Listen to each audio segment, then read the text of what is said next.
Bom, vamos voltar a falar de mulheres, né? Você tem dito nas suas entrevistas que você é um político já sem mandato, que trabalha organizando politicamente o seu movimento. E aí, recentemente, no MBL, a gente viu a saída de mulheres jovens, que eram inclusive pré-candidatas. Então, a Glenda Varoto, né, vulgo Espectro Cinza, a Clara Milinski. O que aconteceu no caso dessas duas, pontualmente? O que aconteceu? Você pode contar pra gente? A Glenda, eu acho que ela não estava compatível com o sistema de valores internos nosso e ela bem percebeu e não dá certo para ambas as partes. E a melhor coisa é ela não ser candidata e tocar a vida dela. A Clara não estava em condições psicológicas para aguentar principalmente como ser alvo de cancelamento na internet. Ela precisa da família dela e realmente a Clara não tinha condições. E até peço aqui publicamente para se preservar, para se afastar do movimento e do partido político. O que acontece? Com o partido político agora, nós temos que trazer muitas pessoas, homens e mulheres, para preparar para ser candidato. E o nível de pressão que as candidatas sofrem é muito maior que os homens, de toda a natureza. De assédio, eu não estou falando do assédio no sentido negativo, de um cara chavecando na DM, de gente má falando besteira, peguei alguns casos, ex-namorados de infância querer fazer exposed com a menina porque ele tá do lado contrário, é nesse nível. E aí algumas não aguentam. Então, lidar com o elemento feminino, entendendo que a política é um universo muito maldoso, e estou usando maldoso como uma palavra leve, meio muito escroto, para falar assim. É uma coisa que a gente está tendo que lidar em escala. A gente já é visto com a Amanda Vitória, já tinha sofrido assim, as maiores bizarrices todas. Agora, eu falar que agora eu vou ter, por exemplo, mais de 400 candidatas mulheres, eu tô vendo, a gente tá tendo que lidar com muita coisa para dar essa assistência ali para elas. Então, muitas vão deixar de ser candidatas por diversas razões, mas é parte desse processo mesmo. Entendi. Os críticos de vocês dizem que o MBL é uma cultura que é tóxica para as mulheres. O que você responderia para eles? Eu acho que o MBL é uma cultura que é tóxica no sentido de a gente competir internamente. A gente tem que crescer, a gente tem que se proteger muito, mas não especificamente com as mulheres. Como eu disse, a política é muito difícil para as mulheres. As mulheres nossas são muito protegidas. Então, se existe uma toxicidade, é o nosso sistema de autodefesa atuando e se autoprotegendo. Agora, pra menina nova que chega, pra se adaptar nesse contexto, pra não incorrer, vamos colocar aqui, no erro de ficar ouvindo uma crítica, ouvindo a maldade, ou tem muito moleque, e o moleque vira fã, e o moleque começa a dar em cima, a gente tem que estar próximo, porque é diferente. E o nível de pressão que as meninas passam é absolutamente desproporcional. A qualidade dos ataques que elas sofrem é muito diferente. Hoje, por exemplo, tem duas moças nossas que estavam sofrendo montagens de delas peladas na cidade delas. É bem simples. E sabe, por uma moça tímida que se expôs já pra ser candidata, eu não quero isso pra mim, é uma montagem, ela fica envergonhada de ter essa montagem. Então, é difícil. Porque a gente tem tanta uma estrutura de autodefesa muito boa, funcionou com a Amanda e vai funcionar, mas a gente evitou agora, nessa última semana, que derrubasse a Luana, que era a nossa vereadora em Chapada Gaúcha, Minas Gerais, e foi um caso basicamente assim. Ela tinha feito um projeto. Ela é vereadora já eleita. Ela era vereadora eleita, ela tinha protocolado um projeto que proibia homens que tinham sido condenados por assédio ou violência contra a mulher de obter cargos públicos. Aí um cara que tinha sido condenado por isso na Câmara organizou uma campanha de cassação dela e de uma outra vereadora. E o presidente da Câmara aceitou, falou, vamos voltar pra andar. E aí a gente fez uma campanha nacional pra evitar, porque se ela não fosse parte do MBL, ela teria sido derrubada. Então é difícil, é muito difícil. Mulher que entra na política realmente tem que ter uma preparação mental diferente dos homens, porque é sempre o nível das coisas que elas passam mais difícil. Renan, quando a gente olha as pesquisas eleitorais, as últimas, e principalmente a pesquisa da Atlas, a gente nota que tem um predomínio do seu eleitorado de homens jovens, né? Então, nesse público de 16 a 24 anos, você tem 36% das intenções, e entre os homens você tem 11%, e entre as mulheres você tem 3%. E aí eu queria te perguntar, você tem alguma ideia do porquê que isso acontece? Tem. Se eu olhasse o surgimento do Mandame em Nova York, eu veria a mesma história ao contrário. Havia uma prevalência um pouco maior de homens, especialmente entre homens gays, junto ao eleitor do Mandame, e mulheres jovens. Porque tendências inovadoras de esquerda costumam pegar a mulher jovem com mais intensidade. Posso pegar o começo da campanha do Boulos, ou da própria Manuela, você tem uma presença da mulher jovem. O movimento estudantil, a esquerda tem uma presença feminina muito grande. Nós somos o oposto à direita. E aí você tem uma presença muito grande do homem jovem. Existe uma pesquisa, eu não sei se é da Financial Times ou da Economist, Acho que The Financial Times, que mostra, vamos dizer, a separação na geração Z entre a opinião feminina bem mais à esquerda e a masculina bem mais à direita. Então, isso é um dado que acompanha, vamos dizer, outros processos ao redor do mundo. Aconteceu com o Trump, aconteceu com o Milley, aconteceu com o próprio Bolsonaro e está acontecendo conosco. E como resolver isso? Eu não sei se vou resolver isso com a mulher jovem, ainda que o cenário brasileiro, é legal a gente checar isso, porque como o Lula é um candidato muito envelhecido e não há uma alternativa à esquerda entre os presidenciáveis, haverá uma curiosidade da mulher jovem a respeito da nossa candidatura. Na gringa, nos Estados Unidos, não era tão óbvio assim. Isso aconteceu um pouco com o Milley. Dada a crise econômica, vamos dizer, o cansaço lá com o Fernandes, houve até a mulher jovem progressista, não a ultra progressista. Ok, vamos com esse louco aí. Então, há uma possibilidade ali que a gente não pode desprezar. Mas a mulher dos 25 aos 50 anos,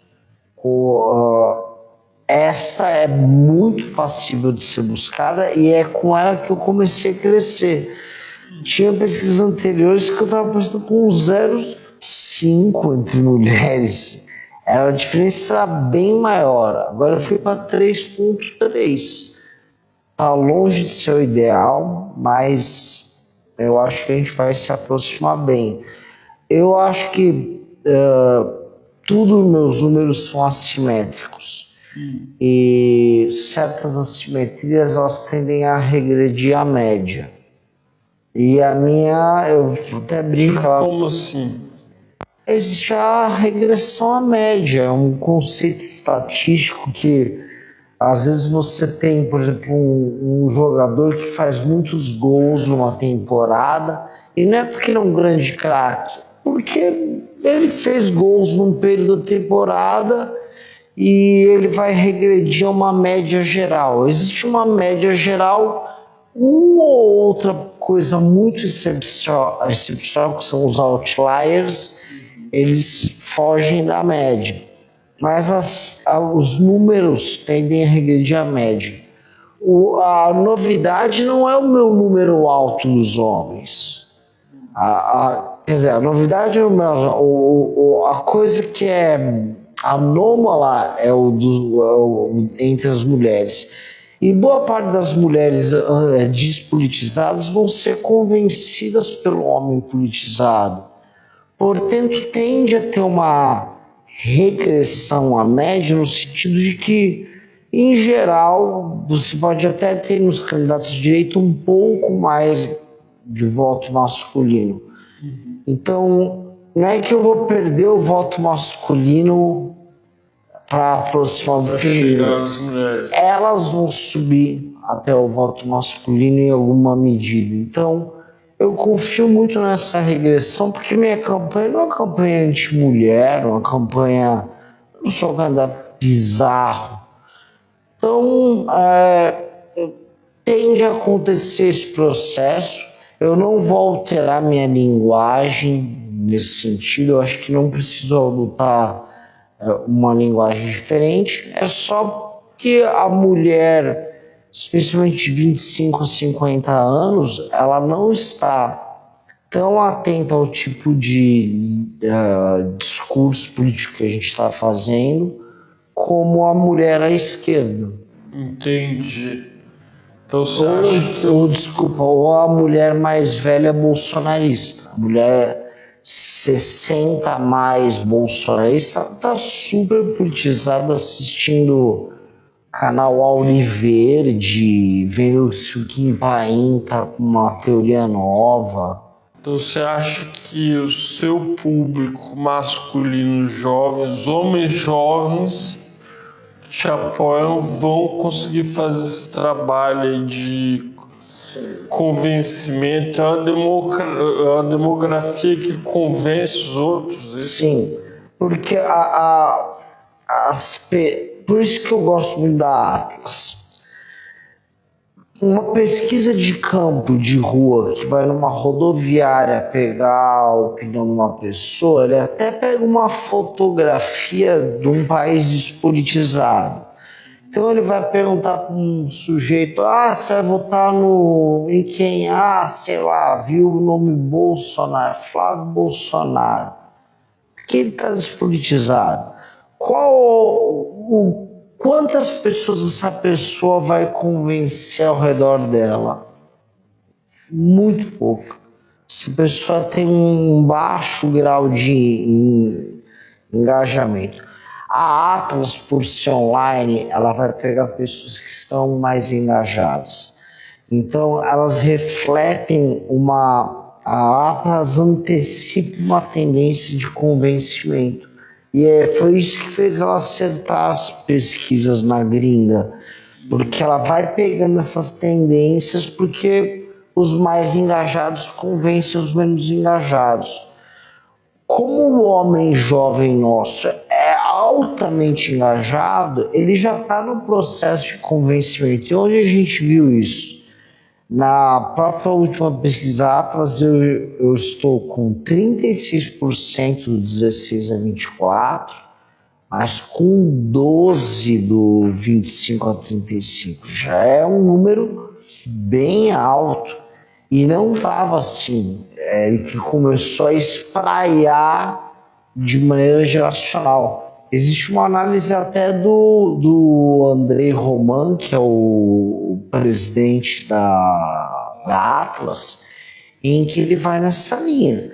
Que, olha, esse tipo de candidato ele gera um espraiamento, você vai convencendo os mais velhos. É igual a adoção de certos memes, de certos produtos de tecnologia, é um processo. Seriam early adopters, então. Exatamente. É o early adopter da nova tendência política. O homem jovem, ele acaba se comportando assim. Mudando um pouco de assunto, né? Vamos imaginar assim, dia 26 de outubro, William Bonner acabou de proclamar o resultado do segundo turno, você foi eleito presidente. O que você faria nas primeiras horas? Assim, depois das festas, das libações, quais são as primeiras medidas do eventual governo seu? Eu chamaria o Kim Kataguiri. Eu via as bancadas que foram formadas, ia conversar com as bancadas que já estavam eleitas e eu ia começar a preparar a aprovação da PEC da transição. Primeiro momento, porque eu preciso começar o meu governo com a questão fiscal endereçada. E eu preciso começar a passar isso na transição. Eu ia fazer tudo que fosse possível e necessário para que a atual legislatura aprovasse a PEC da transição, que para mim inclui a PEC fiscal nossa, que já está inclusive protocolada pelo Kim, e, no mínimo, os fundamentos no Congresso Nacional para andar com a nossa ação contra o crime organizado. Por quê? Porque eu preciso começar a rodar o Brasil retomando territórios enquanto presidente da República, junto com as forças policiais e com os governadores. E, paralelamente, eu preciso criar um clima favorável para a entrada de recursos de dólares no Brasil, entendendo que a curva dívida-PIB, né, a relação dívida-PIB vai estar estancada no longo prazo, portanto a PEC. Mas você não vai pegar ela estancada no começo, né? Não, mas as pessoas trabalham com expectativas futuras. Então o mercado vai ver, bom, se eles passaram uma PEC que em 10 anos economiza 3,3 trilhões, então os títulos brasileiros eles vão ser pagos nos próximos anos, portanto a curva dos juros ela vai poder cair. Então a expectativa vai gerar uma queda nos juros, e isso tem que ser equilibrado com vamos dizer, com uma luta para não virar inflação rápido, né? Porque haveria um aumento do consumo. Mas de qualquer forma, em ambos os casos, já seria um clima positivo sobre a economia brasileira. Eu preciso ter essa calmaria para poder andar com o que precisa. Então, eu não perderia um minuto. Até porque eu não costumo muito comemorar as coisas. Então, a gente montou um partido, eu fiz um vídeo lá e, ok, tem que trabalhar. Eu sou meio hipercentrado. Na verdade, André, se você ganhou, eu acho que eu não comemoraria. Eu ficaria apenas, assim, resoluto, o plano é muito bom, mas eu ficaria em sua altura. Eu tô assim, nossa, eu tô subindo as pesquisas, acho que posso ganhar. Ok, deixa eu ver, o plano é bom. Eu fiquei no avião, Chicago. tipo assim, é bom o plano, né? Acho que é bom, acho que vamos ganhar, então. Mas, sim, eu tenho, assim, uma resposta gigante. No lance da não vai descanso. Nem pode ter, eu sou jovem, 42 anos. Eu tenho que gastar essa energia nisso. Quando você fala 3,3 trilhões, isso é uma porcentagem assim considerável do PIB brasileiro, nem do orçamento da União, do PIB, em 10 anos. O que envolveria fazer esse ajuste fiscal que você está falando? Começa por uma nova reforma da Previdência. Passa por fazer um tema que é polêmico, mas os outros vão precisar falar, que é a desindexação dos reajustes de BPC e aposentadoria, não mais sendo feitos pelo aumento do salário mínimo, mas sim pela inflação. E aí, quando um presidente quiser dar um aumento real, ele vai lá e dá um aumento real. Vou dar um aumento real aqui para aposentadoria. O presidente dá um aumento real. Agora, não dá para ser isto de maneira automática, como porque na prática, como o aumento do salário mínimo é atrelado no fim do dia, não só a produtividade do trabalhador, mas PIB, etc., você acaba gerando uma bomba relógio orçamentária que já faz com que a Previdência esteja fora de controle. BPC também.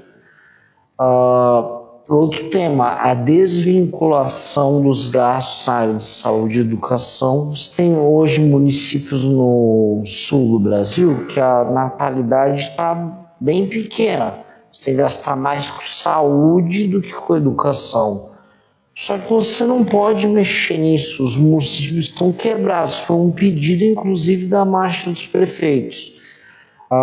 Tenho que mexer em renúncias fiscais de toda sorte, todas elas.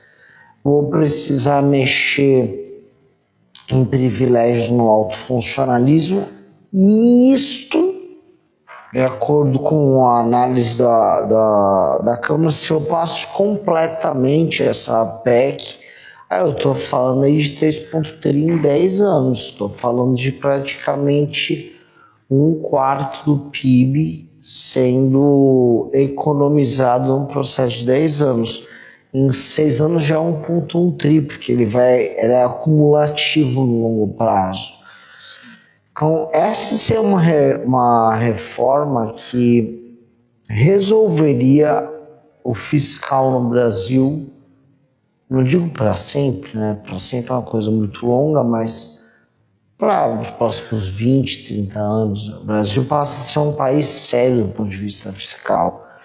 E como a gente tem agora pro precipício, nada melhor do que um precipício para assustar e fazer você pular. Então, são essas medidas. Entendi. Galerinha, eu acho que ninguém vai ver até essa parte aqui, mas eu ia fazer um vídeo falando sobre esse maluco aqui, esse Renan Santos. Eu ainda fico na dúvida, velho. Será que esse maluco é um psicopata ou será que ele é um gênio? Se você perceber, por cada momento que eu acelero e cada momento que eu deixo mais lento, é como se o texto dele fosse tão claro e tão milimetricamente calculado, véio, que vai se encaixando como se fosse realmente os parágrafos de um texto perfeito. Olha como ele inverte a situação lá quando pergunta das mulheres que saíram do partido com a defesa das mulheres e até um caso específico, chega a ser anedótico, uma referência anedótica. Tão perfeito que a mulher ainda fazia parte do MBL e ele se mostra tão preocupado com as mulheres. E depois quando pergunta do número envolvendo os jovens, os homens e as mulheres, percebe como ele Ele faz perfeitamente a narrativa numérica perfeita, cara. Sei lá quem é esse maluco, velho. É a reencarnação do Napoleão, do Gengis Khan?